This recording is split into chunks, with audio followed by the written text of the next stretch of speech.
And our last page of notes, there won't be a bottom of the page. That just have a few more notes left in this section. So 1.3, page 4, some applications of this. So we have two examples. One you'll try on your own. We'll do this one together, number 88.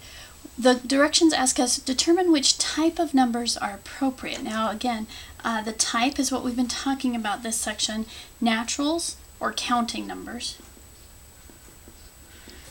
whole numbers, integers, rationals, or all real numbers. So they aren't going to be able to, they aren't describing anything that uses an irrational number. They're just going to use, they're going to make a description of something that would use just naturals, or whole numbers, which would be 0 and the naturals, integers, which would be 0, the naturals, and their opposites, rationals, which would be all three of those categories plus the decimals and fractions in between those numbers, or if it can do those and it possibly has irrationals in it, you would say all real numbers. So irrational is not its own category possibility here, but if it includes all of these plus irrationals, that's when you'd apply the real numbers. Okay, so let's talk about number 88. If we were to measure the heights of students on campus, I would be on the low end, of course, but if we were to measure the heights of students on campus, what types of numbers would we use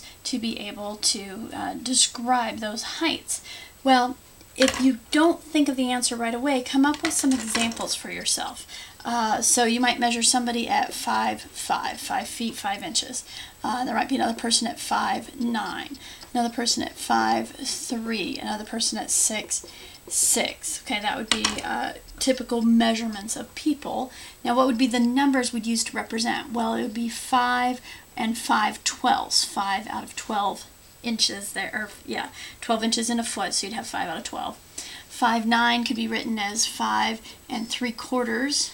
5'3" would be 5 1/4.